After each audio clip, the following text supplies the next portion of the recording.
retrouvez maintenant La foi prise au mot, votre émission de formation chrétienne présentée par Régis Burnet. Aujourd'hui, lire la Bible comme un roman, avec le père André Wénin, prêtre du diocèse de Namur et professeur d'Ancien Testament à la faculté de théologie de l'Université catholique de Louvain en Belgique, et Odile Fléchy, enseignante associée du Nouveau Testament au Centre Sèvres, les facultés jésuites de Paris.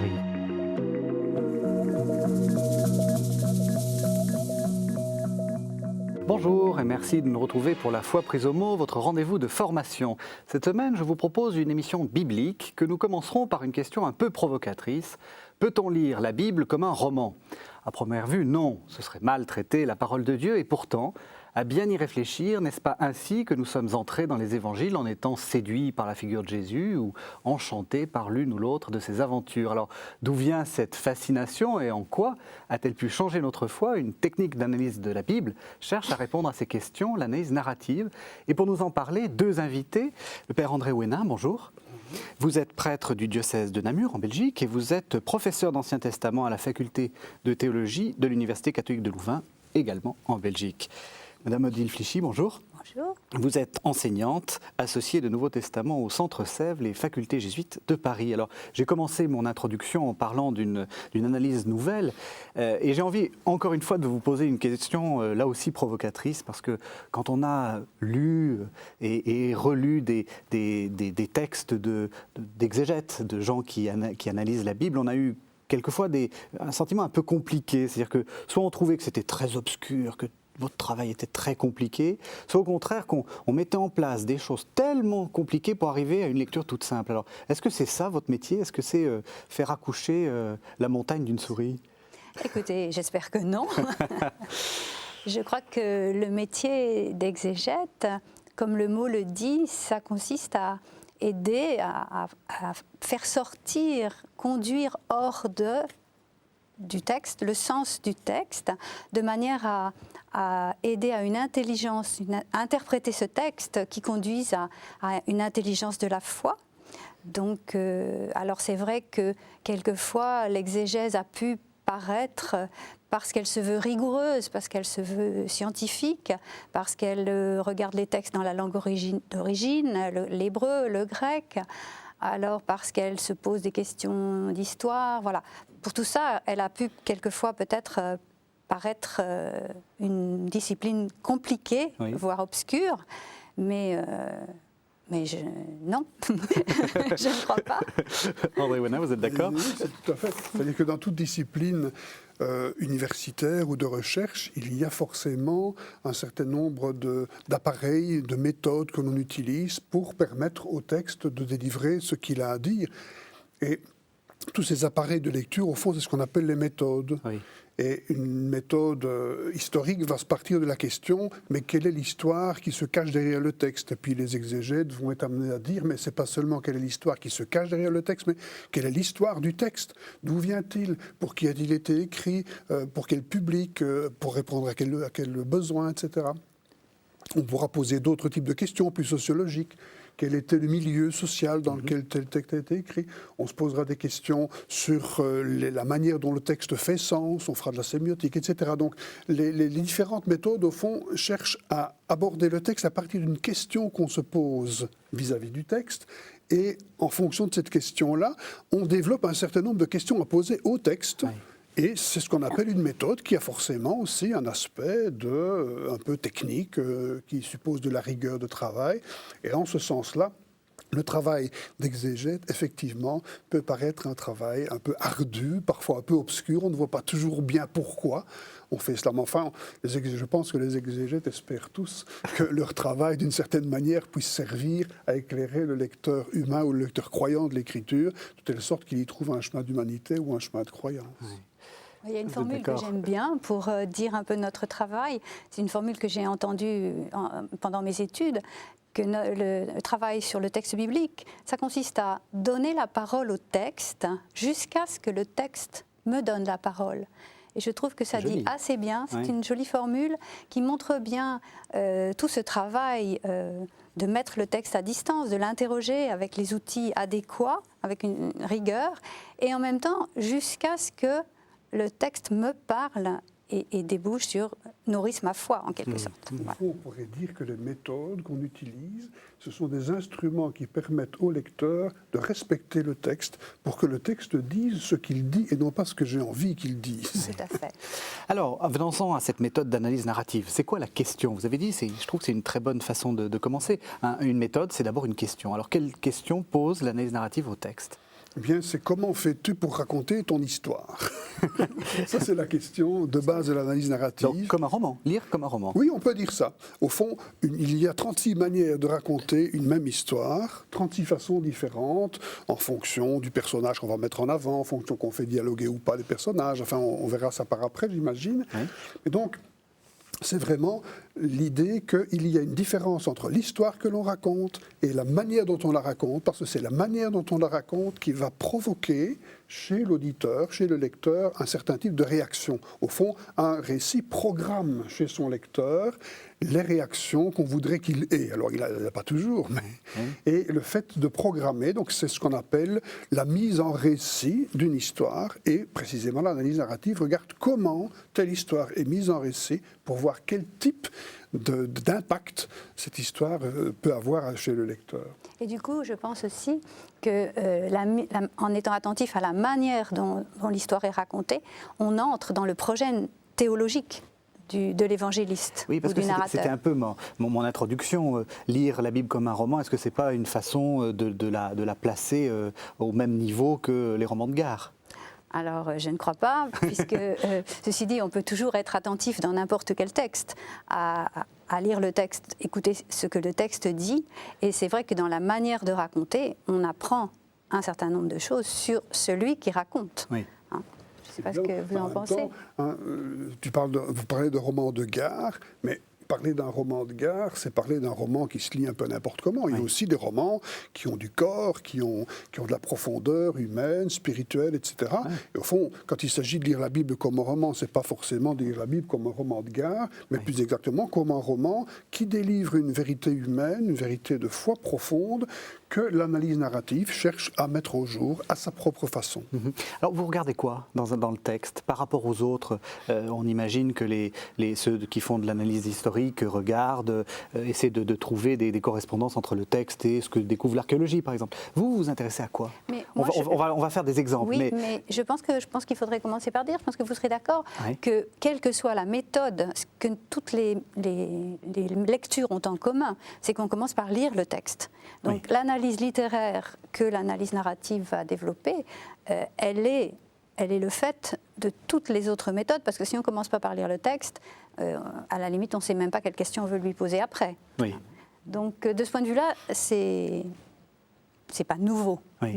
Alors, peut-être ce que André disait tout à l'heure, que ce qui est nouveau, c'est de faire attention, plus spécialement, à la communication qui est faite au lecteur par le biais de la mise en récit.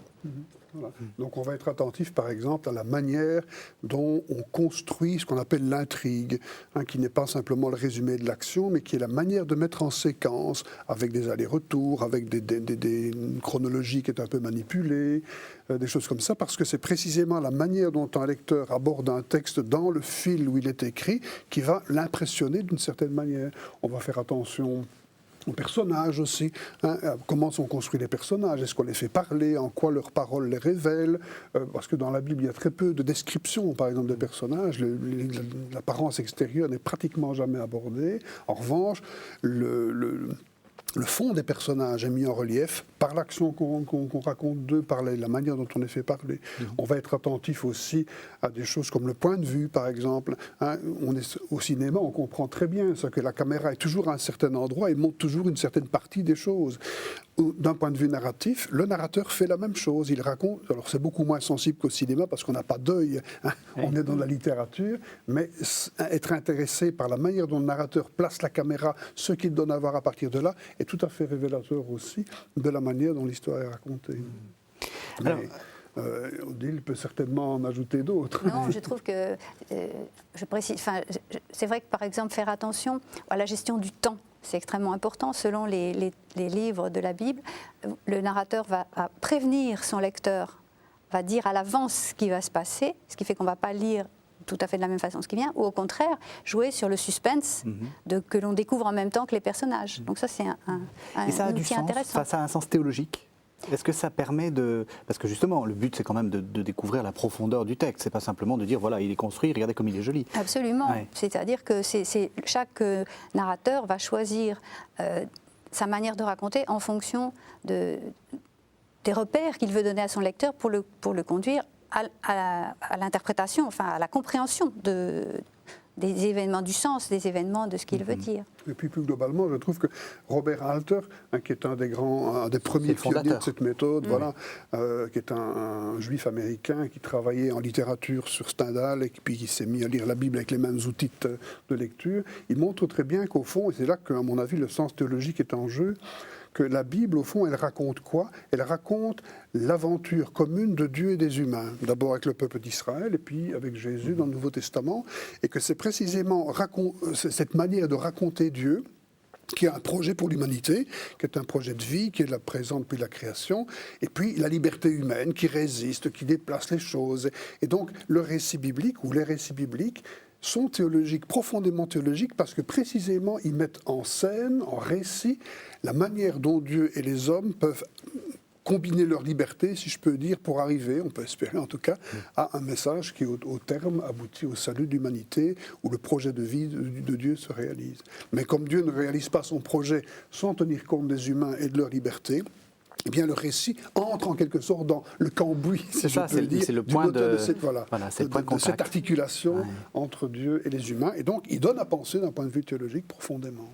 Bon, alors ça, c'était le cours magistral. Maintenant, on va faire les TP. Je vais vous proposer de choisir deux textes. Alors, nos téléspectateurs ont compris que vous êtes plutôt spécialiste d'Ancien Testament et plutôt spécialiste de Nouveau Testament. Donc on va essayer un texte d'Ancien, un texte de Nouveau Testament.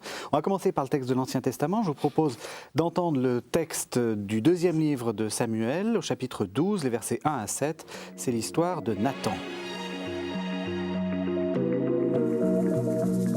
Vous écoutez actuellement La foi prise au mot, votre émission de formation chrétienne présentée par Régis Burnet, avec le père André Ouénin, prêtre du diocèse de Namur et professeur d'Ancien Testament à la faculté de théologie de l'Université catholique de Louvain en Belgique, et Odile Fléchy, enseignante associée du Nouveau Testament au Centre Sèvres.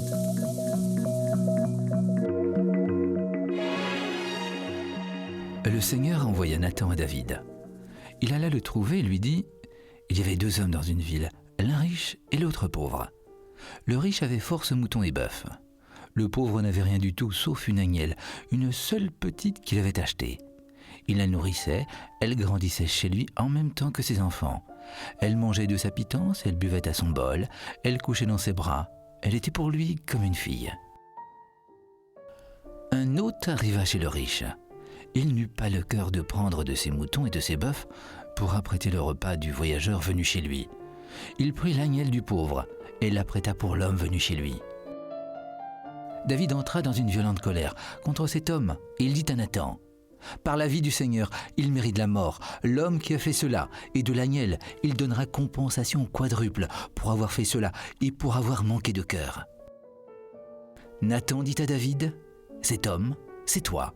Ainsi parle le Seigneur, le Dieu d'Israël. C'est moi qui t'ai oint comme roi d'Israël, et c'est moi qui t'ai délivré de la main de Saül.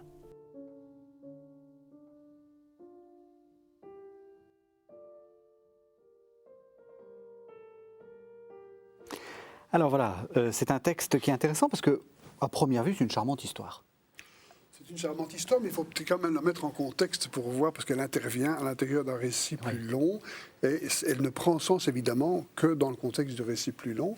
Donc c'est la fameuse histoire de l'adultère de David, qui restait à Jérusalem pendant que son armée est partie en campagne, voit une belle femme, la désire, la fait venir chez lui, comme elle adultère avec elle, la renvoie. Malheureusement, la femme est enceinte. David a l'idée de faire revenir le mari du front pour faire en sorte qu'il aille retrouver sa femme, mais le mari, conforme aux lois de la guerre, refuse d'y aller. David alors le renvoie au front avec une lettre scellée pour le général, demandant au général d'exposer Uri de telle sorte qu'il meure. Et effectivement, c'est bien ce qui se passe. lorsque le mari est mort, eh bien, David trouve ça très bien, mais, comme dit le texte, comment la chose qu'avait faite David ne fut pas bonne aux yeux du Seigneur. C'était un peu un abus de pouvoir. Voilà, c'est le moins qu'on puisse dire. Oui. Et donc, c'est à ce moment-là qu'arrive notre texte, que le Seigneur envoie Nathan, qui est un prophète, et il l'envoie trouver David. Alors, ce qui est intéressant, c'est pourquoi j'ai choisi ce texte, c'est parce qu'on voit comment Nathan raconte une histoire, et il la raconte de telle sorte que David réagisse à cette histoire. Alors, qu'est-ce qu'il raconte? Il raconte, vous l'avez entendu, une histoire relativement simple d'un riche, d'un pauvre qui sont dans la même ville. Le riche a un tas de troupeaux, le pauvre a une petite agnelle.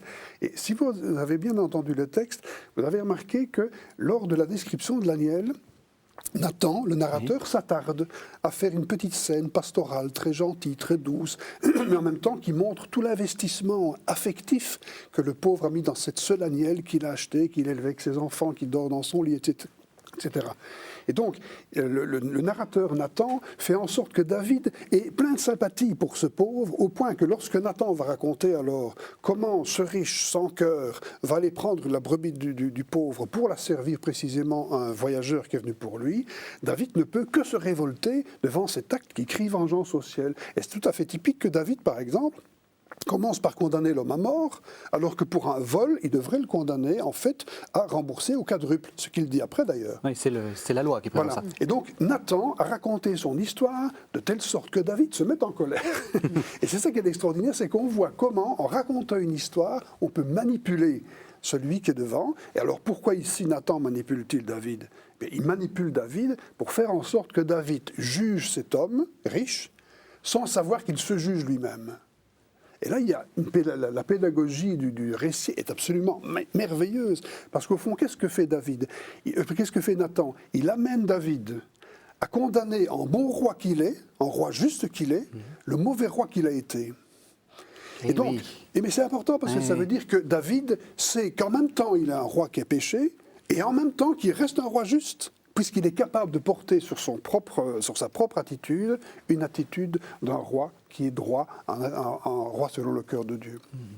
Et j'ajoute encore simplement que c'est vraiment magnifique parce que si on veut ne pas enfermer le pécheur dans sa faute, rien de tel que de lui permettre de se rendre compte qu'au moment même où il découvre sa faute, il est quand même quelqu'un de juste qui est capable de faire une sorte d'acte de contrition, si on peut dire. Donc on peut dire qu'on met en scène la vie morale, c'est-à-dire que on voit les deux aspects de la vie morale, effectivement la conscience morale et puis la conscience qui fait l'action, la conscience pécheresse, pour dire les choses. Ce qui est extraordinaire dans la pédagogie de Nathan, qui utilise le récit pour le faire, c'est qu'il fait découvrir concomitamment, en même temps, il fait découvrir au roi à la fois sa faute et en même temps qu'il est resté quelqu'un qui est juste, donc qui est capable de se reprendre, qui ne peut pas être enfermé dans sa propre faute. Oui.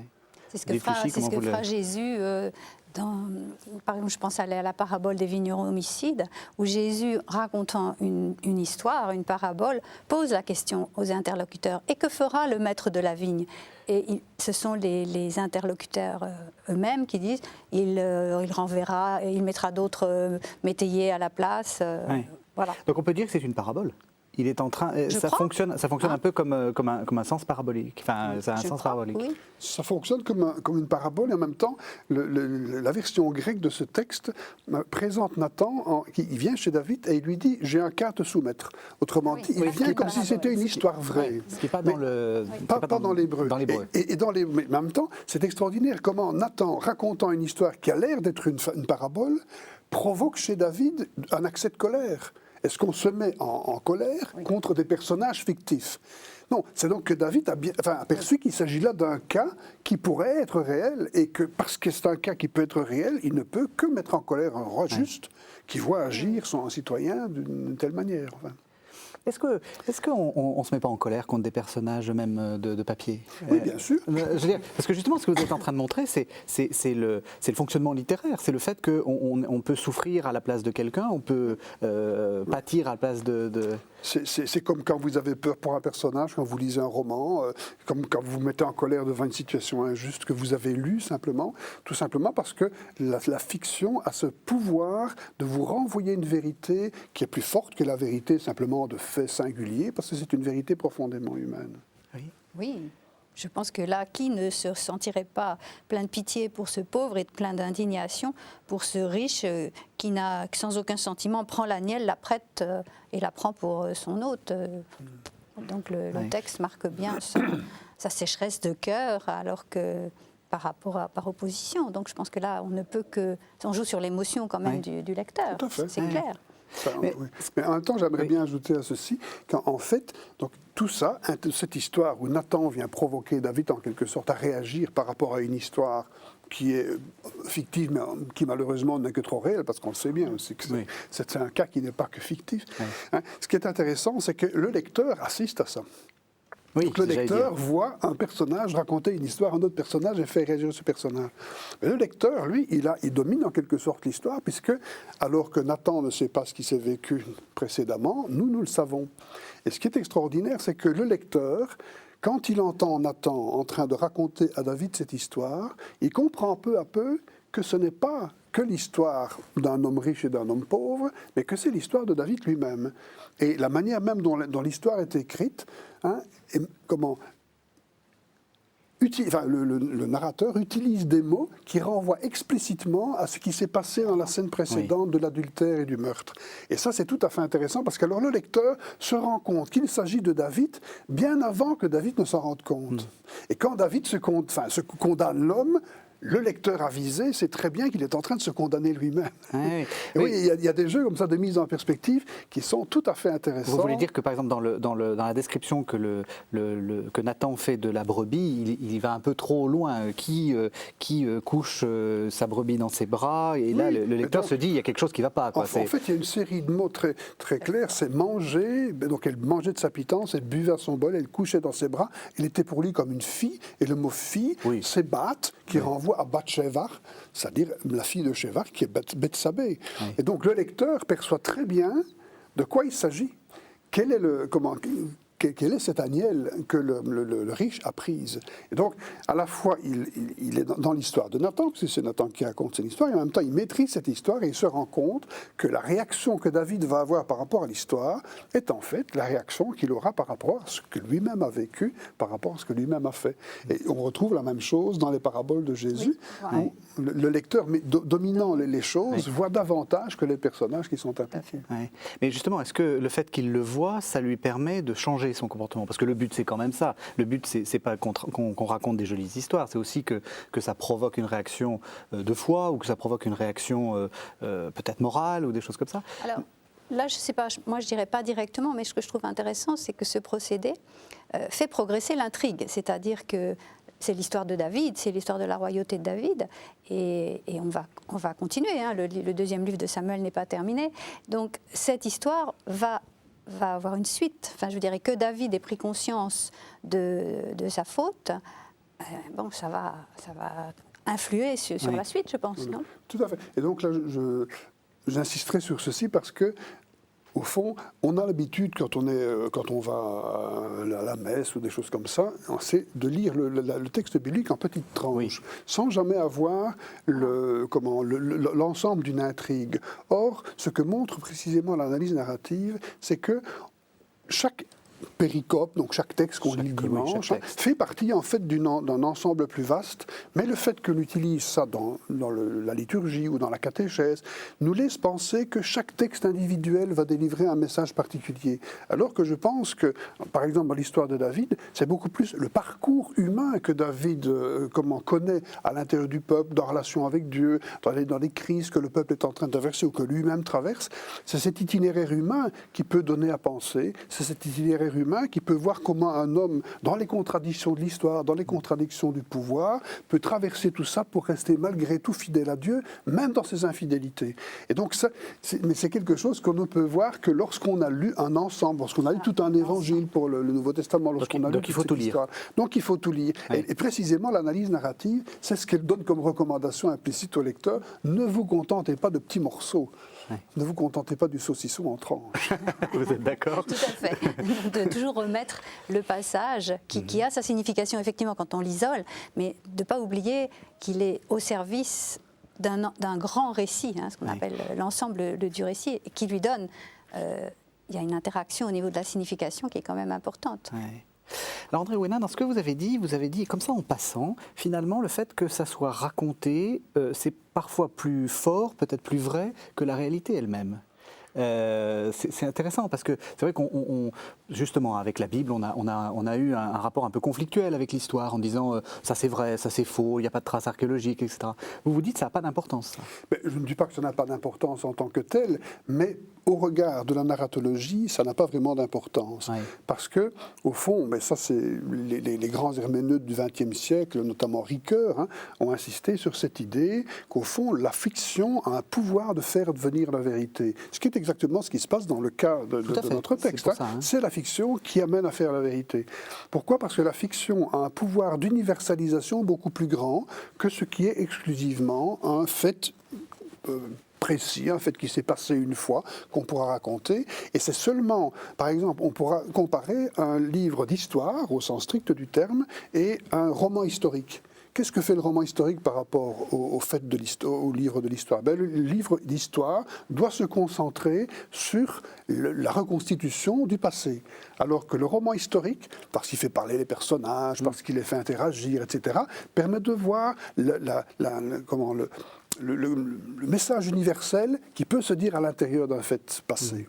Et donc on n'est pas tout à fait dans le même ordre de choses. C'est un peu ce qui distingue une analyse de type historique de la Bible, qui va chercher quelle est l'histoire du texte et éventuellement quels sont les faits qui sont derrière le texte, et l'analyse narrative qui, elle, prend le texte comme une œuvre littéraire, sans se poser des questions par rapport à son histoire, ni par rapport à l'histoire qu'il y a derrière, parce qu'elle est persuadée que cette histoire-là dit quelque chose de vrai, d'universellement vrai, de l'homme, de Dieu, de leurs relations, parfois difficiles. Oui, c'est pour ça que vous avez beaucoup travaillé sur les premiers chapitres de la Genèse, ou sur la Genèse, sur par exemple Isaac, sur Joseph, etc., dont l'histoire nous dit, écoutez, moi j'ai pas de traces, je ne sais pas si ça a existé, etc. Ça a quand même une valeur, ces textes-là. Mais je dirais que penser que la valeur d'un texte se réduirait à ce qu'il nous dit de l'histoire réelle qui s'est passée autrefois, c'est faire une croix sur tous les romans qu'on peut avoir lus. C'est se priver de la légende de Gilgamesh, c'est se priver de l'Iliade, de l'Odyssée, c'est se priver de... Voilà. Et les Trois Mousquetaires. Et les Trois Mousquetaires, mais bien sûr. Et donc c'est se priver de lieux... Au fond, Ricoeur montre très bien qu'un récit déploie aussi des possibles par rapport à l'être humain. Donc pas seulement on nous dit ce qu'est la vie, mais ce que la vie pourrait être. Et à partir du moment où on dit que telle chose est possible, ça peut créer chez le lecteur une sorte d'appel d'air qui lui donne par exemple d'espérer. Oui. Que dans une situation apparemment sans issue ou dans une impasse, on ne pourra plus bouger. Ou alors, ça peut lui donner carrément des sortes de scénarios qu'il va pouvoir lui-même expérimenter. Scénarios, alors, qui vont sans doute, du côté biblique en tout cas, emprunter des chemins qui seront des chemins éthiques. Oui. Vous êtes d'accord ? Oui, ce rapport à l'histoire tout à fait, parce qu'il ne faut pas oublier non plus que la Bible, c'est quand même... un témoignage de foi. Enfin, je veux dire, c'est le récit de la foi depuis l'origine du peuple d'Israël jusqu'au Nouveau Testament, des apôtres, de ceux qui ont fait l'expérience que Dieu sauve, que Dieu intervient dans la vie, dans les situations difficiles. Et donc, voilà, pour moi, ça, c'est ne pas oublier que c'est ça le premier, on le reçoit comme un témoignage de foi. Que dans notre quête un peu déraisonnable de l'histoire, on a un peu oublié que en fait, c'était des récits de foi quand même. Il ne faut pas oublier que l'histoire est mise au service de dire comment Dieu est intervenu dans cette histoire. Ce n'est pas des chroniques, de noter simplement il s'est passé ceci, il s'est passé cela. C'est le sens de ce qui s'est passé pour le peuple de Dieu, pour les apôtres. Au fond, dans le Nouveau Testament, vous avez un exemple merveilleux, puisque si j'essaie de raconter l'histoire de Jésus, un seul évangile suffirait. Eh bien oui, voilà. De toute façon, tout à fait. Eh bien, ça nous fait une transition toute trouvée pour notre deuxième texte, qui est un texte, cette fois-ci, du Nouveau Testament. Alors, c'est un texte intéressant parce que c'est un texte, André Ouénin vous a dit, il faut tout lire. C'est le texte qu'on n'a pas envie de lire dans les Actes des Apôtres, c'est le récit du naufrage, un texte dont on se dit, de Paul, pardon, un texte dont on se dit, bon, voilà, en quoi ça m'intéresse ? Eh bien, vous allez nous montrer qu'au contraire... C'est un texte extrêmement intéressant. C'est un texte extrêmement intéressant. C'est au chapitre 27 des Actes des Apôtres. C'était la 14e nuit, et nous étions ballottés sur l'Adriatique, quand vers minuit, les matelots pressentirent l'approche d'une terre. Ils lancèrent la sonde et trouvèrent 20 brasses. Un peu plus loin, ils la lancèrent encore et trouvèrent 15 brasses. Craignant donc que nous n'allions échouer quelque part sur des écueils, ils jetèrent 4 ancres à la poupe. Et ils appelaient de leur vœu la venue du jour. Mais les matelots cherchaient à s'enfuir du navire. Ils mirent la chaloupe à la mer sous prétexte d'aller éloigner les ancres de la proue. Paul dit alors aux centurions et aux soldats, « Si ces gens-là ne restent pas sur le navire, vous ne pouvez être sauvés. » Sur ce, les soldats coupèrent les cordes de la chaloupe et la laissèrent tomber. En attendant que parût le jour, Paul engageait tout le monde à prendre de la nourriture. « Voici aujourd'hui 14 jours, disait-il, que dans la tente vous restez à jeun sans rien prendre. Je vous engage donc à prendre de la nourriture, car c'est votre propre salut qui est ici en jeu. Nul d'entre vous ne perdra un cheveu de sa tête. » Cela dit, il prit du pain, rendit grâce à Dieu devant tous, le rompit et se mit à manger. Alors, retrouvant leur courage, eux aussi prirent tous de la nourriture. Nous étions en tout sur le navire 276 personnes. Une fois rassasiés, on se mit à alléger le navire en jetant le blé à la mer. Quand le jour parut, les marins ne reconnurent pas la terre. Ils distinguaient seulement une baie avec une plage. Et ils se proposaient, si possible, d'y pousser le navire. Ils détachèrent les ancres qu'ils abandonnèrent à la mer. Ils relâchèrent en même temps les amarres des gouvernails. Puis, hissant au vent la voile d'artimon, ils se laissèrent porter vers la plage. Mais ayant touché un haut fond entre deux courants, ils y firent échouer le navire. La proue fortement engagée restait immobile, tandis que la poupe, violemment secouée, se disloquait. Les soldats résolurent alors de tuer les prisonniers, de peur qu'il ne s'en échappât quelqu'un à la nage. Mais le centurion qui voulait sauver Paul s'opposa à leur dessein. Il donna l'ordre à ceux qui savaient nager de se jeter à l'eau les premiers et de gagner la terre. Quant aux autres, ils la gagneraient, qui sur des planches, qui sur les épaves du navire. Et c'est ainsi que tous parvinrent sains et saufs à terre.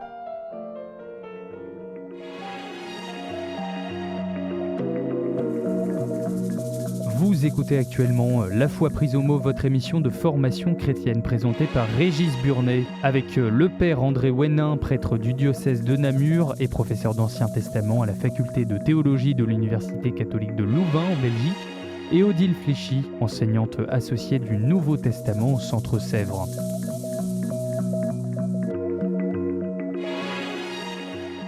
Alors, voilà, cette histoire de naufrage, d'aventure sur la mer, des gens qui sont ballottés, ils lancent la sonde, etc. Qu'est-ce que vous y trouvez d'intéressant ?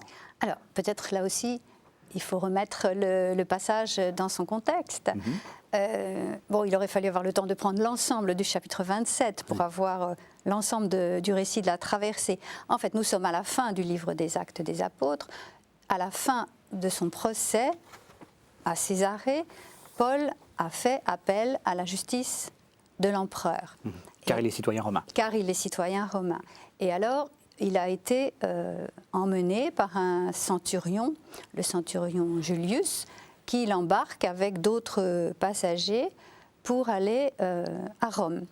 Et alors, à l'issue lors de une escale, ils font une escale en Crète, et c'est le moment, dit le texte, où le temps de la navigation est passé. C'est-à-dire que pour les Grecs, passé une certaine date, je crois que c'était au mois d'octobre ou quelque chose comme ça, alors c'était dangereux de naviguer.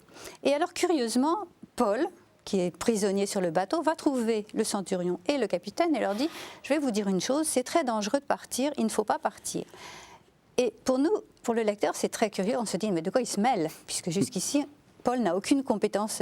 Alors, naturellement, il se fait remettre à sa place et le texte dit que le centurion a préféré écouter l'avis du capitaine. Et donc, ils partent et la tempête se lève. Ce qui n'est pas sans ironie et humour de la part de Luc, qui fera dire d'ailleurs un peu plus loin à Paul « Vous voyez mes amis, je vous l'avais bien dit. » Bon. Mais alors, voilà, nous en sommes là, puisqu'après on expliquera peut-être plus de choses. Mais disons que d'emblée, peut-être il faut le dire tout de suite, que dès l'entrée de ce récit, Paul est situé un peu comme un prophète. Il est capable de dire « ça va mal se passer ». Et ça paraît très curieux pour le lecteur. Et là, le passage que nous avons choisi, c'est le cœur de la tempête, où vraiment tout est désespéré. Voilà. Alors, qu'est-ce que vous retenez dans ce passage? Peut-être la place de Paul. Vous disiez, il n'est pas compétent en marine, Paul. Voilà. Alors, si j'ai choisi ce passage, c'est parce que précisément, c'est vraiment, on pourrait, ça relève d'un roman d'aventure. C'est le morceau de bravoure d'un roman d'aventure, ou même d'ailleurs d'épopée. Enfin, on a un récit fameux de tempête chez Homère, on a chez Shakespeare et puis bien d'autres. Donc, on peut lire ce texte, et on doit lire ce texte, comme vraiment un morceau, un récit d'aventure extraordinaire qui est raconté avec un art consommé. Et en même temps, ce texte se lit à un autre niveau, et justement sur la figure de Paul et sur la figure du Paul missionnaire des païens. Voilà, ce texte, on peut dire, a une dimension symbolique, a un sens métaphorique, si on peut dire, où il se lie à un niveau symbolique pour dire quel est ce salut que le message chrétien est venu apporter, proposer au monde païen, puisque nous sommes dans le monde païen. Oui. En fait, je peux intervenir. Oui.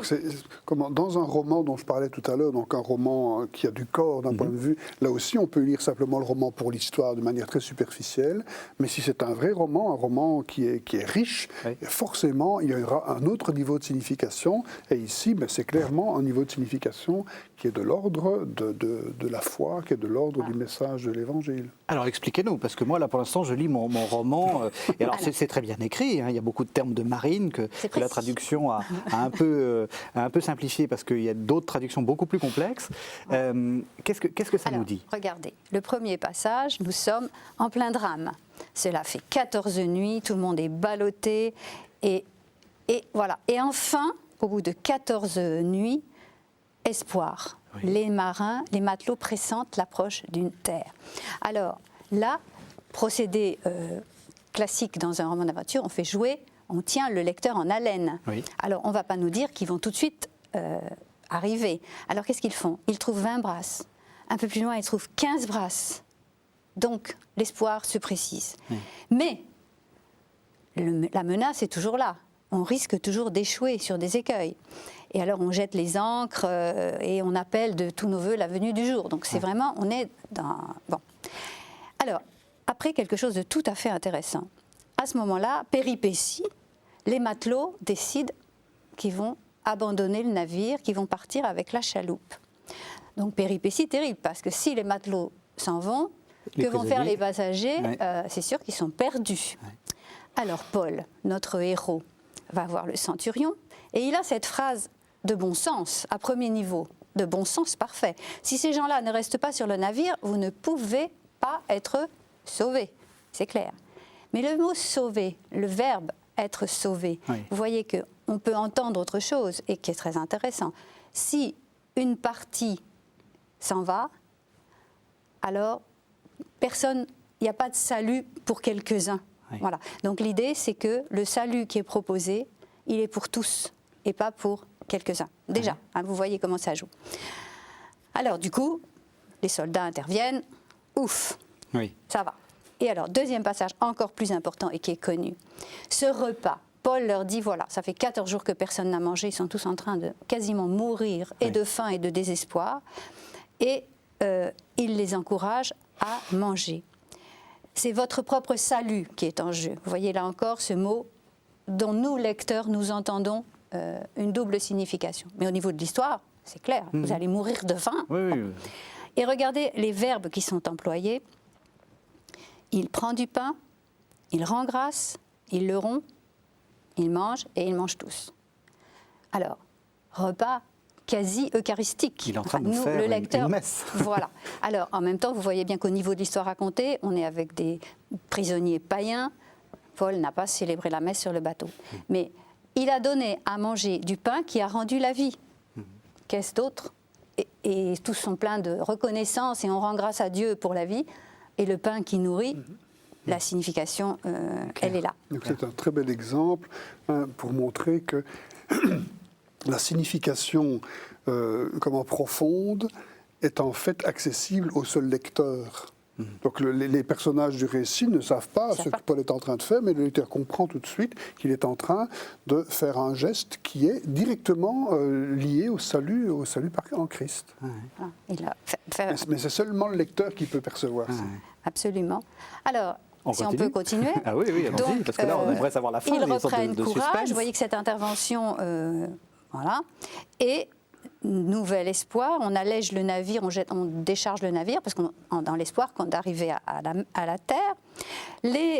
Ceci dit, de nouveau, les marins ne reconnurent pas la terre. Bon, et ils arrivent, mais la catastrophe. Mais j'oublie de dire qu'avant de nous dire qu'ils vont arriver et avant la catastrophe, là encore, on tient le lecteur en haleine parce qu'on prend le temps de dire, avec tous ces termes techniques qu'on n'est pas obligé de comprendre. Oui, ça m'a fait penser à du Jules Verne, vous savez, quand il ralentit les ancres, on relâche les amarres, on met la voile d'artimon. Voilà, on prend du temps avec tous ces détails, d'abord pour faire un récit réaliste, et puis pendant ce temps, on se dit alors ils vont arriver, et bien, pan, catastrophe, là, le naufrage, et à ce moment-là, la poupe se disloque, vous voyez, les termes sont extrêmement forts, et par-dessus le marché, les soldats décident de tuer les prisonniers, tellement ils ont peur qu'ils s'en aillent. Donc de nouveau, en plein drame, et alors, comme toujours, le Deus ex machina, ou l'événement miraculeux, ce centurion romain, dont on nous dit, sans nous donner d'explication, qu'il voulait sauver Paul. Oui, c'est tout à fait étonnant. On ne nous dit pas. Oui, tout d'un coup, il a changé d'avis ou... Alors, on nous avait dit au début du récit qu'il était bienveillant. Ce qui là aussi peut peut-être se lire à un double niveau. Luc est en train de nous dire que le monde païen est de fait bienveillant, en attente par rapport aux prédicateurs chrétiens. Il a peut-être entendu autre chose dans la prédication de Paul, disant que Dieu allait les sauver. En tout cas, voilà. Il donna l'ordre à ceux qui savaient nager. Alors là, une description intéressante. Alors, il y en a qui vont sur des planches, il y en a qui vont à la nage. Et on arrive, il parvint sain et sauf, avec ce même verbe, sauver. Voilà. Donc, vous voyez comment ce morceau est assez significatif, que le narrateur peut... Il y a un projet théologique du narrateur, une lecture théologique de l'événement, et en même temps le plaisir de raconter. Et Luc est un conteur magnifique. Derrière, c'est quoi? C'est la providence? C'est la divine providence qui met... Alors, je crois qu'au niveau de l'œuvre de Luc, c'est quand même ce qui est l'axe de toute l'œuvre de Luc, c'est de montrer que l'histoire du salut se lie dans l'histoire des hommes. C'est pour ça qu'on est enraciné à la naissance de Jésus. Il y a Hérode, on est dans le décret, la Quirinius, on est dans le temps de l'histoire des hommes, et Dieu intervient dans cette histoire.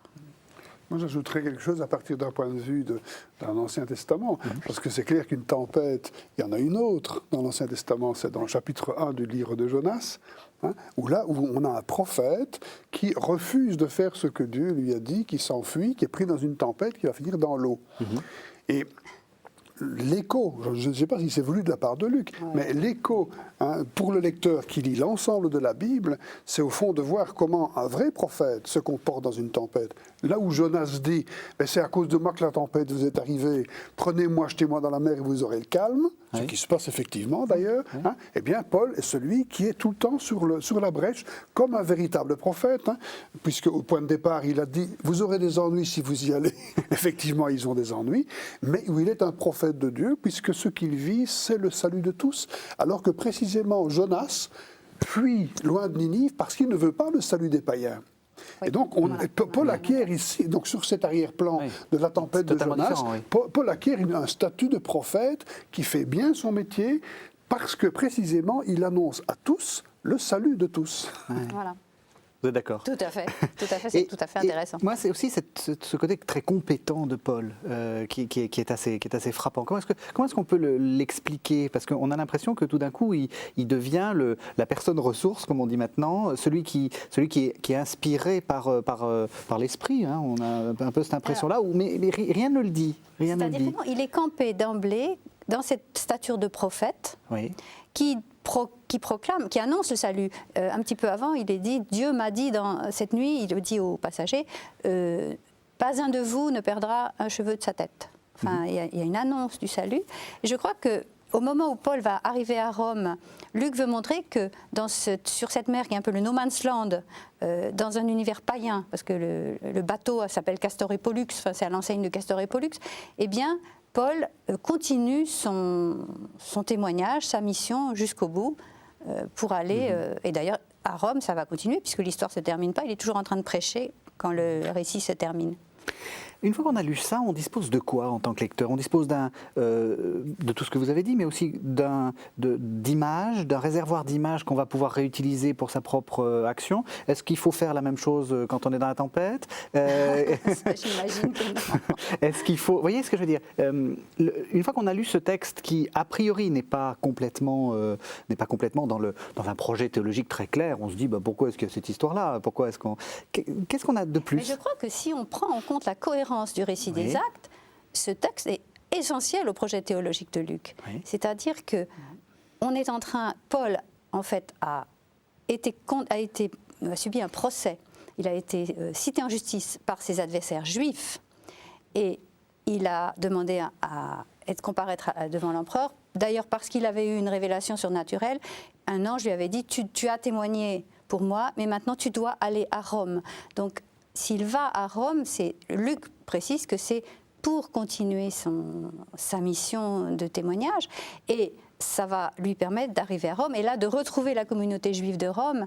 Donc pour moi, c'est un texte qui est très important, ça fait partie du bilan de la fin des Actes où il y a une espèce de relecture ici du rôle de Paul, missionnaire des païens, avant de faire le bilan sur, avec la communauté juive de Rome. Ce que vous dites est tout à fait intéressant parce que, au fond, la question était notamment qu'est-ce qu'on peut en tirer, hein, mais au fond, c'est peut-être pas qu'est-ce qu'on peut en tirer comme modèle d'action. Hein. Oui, parce que on va pas conseiller aux gens. Mais précisément, moi j'irais dans deux sens. Le premier sens qu'Odile vient de développer, c'est au fond de dire ça a une portée qui fait comprendre ce qu'est le projet de Dieu sur l'humanité. Ça a une portée pour dire ce qu'est le prédicateur chrétien, ce qu'est la communauté chrétienne, etc. Quand on est dans les récits de l'Ancien Testament, on est beaucoup plus aux prises avec des histoires de guerre, de violence, etc. Au fond, là, la question, c'est plutôt, mais qu'est-ce que c'est que l'humanité que Dieu vient rejoindre pour lui offrir son salut? Et donc là, on a des récits qui sont pleins d'humanité, au sens parfois un peu tragique ou un peu violent du terme. Et donc, l'analyse narrative oriente moins vers... On va chercher des manières d'être, des conseils pour être ou des normes morales pour son action. Ce qu'on va plutôt viser, c'est d'essayer d'habiter un monde pour voir ce qu'est le projet de Dieu sur ce monde et comment l'être humain peut s'ajuster plus ou moins à ce projet de Dieu. Moi, je pense que plus, il ne faut pas se priver, quand on lit la Bible, si on veut la lire comme un roman, du plaisir de la lecture. On s'amuse en lisant ce texte, même si c'est tragique. Mais ça se termine bien. Ça se termine bien. Il n'y a pas un mort. Mais je veux dire, c'est admirablement raconté. Et du coup, voilà pourquoi, effectivement, le but n'est pas de nous mettre en prière ou de nous donner une vérité, mais c'est de raconter et en même temps d'avoir un arrière-fond. Ça a du sens par rapport à l'ensemble du récit. Parce que là où je rejoins à votre question, c'est qu'effectivement, ça peut nourrir l'imagination, ça peut nourrir l'imagination de la foi. Que de lire des récits comme ceux-là avec plaisir et en même temps de voir que c'est à travers ces circonstances de la vie que le message, que la parole de Dieu fait son chemin, un chemin que nous avons à lui faire aujourd'hui. L'incarnation. Exactement. Tout à fait. Alors, on arrive à la fin de l'émission, mais j'aimerais que vous nous disiez quelques mots un peu de cette méthode. Alors, cette fois-ci, comment la rejoindre, parce que je pense que de nombreux téléspectateurs se sont dit « Ah oui, c'est bien, il y a des choses à trouver ». Qu'est-ce que vous conseilleriez à ceux qui auraient envie de pratiquer ce genre de méthode? Je trouve qu'elle s'adapte, par exemple, admirablement bien dans les groupes bibliques, parce que lire comme ça, c'est une bonne approche, et même c'est presque une bonne accroche, c'est-à-dire qu'on prend les gens, puis après, une fois qu'on les a, on les a pêchés, on peut en faire ce qu'on en veut.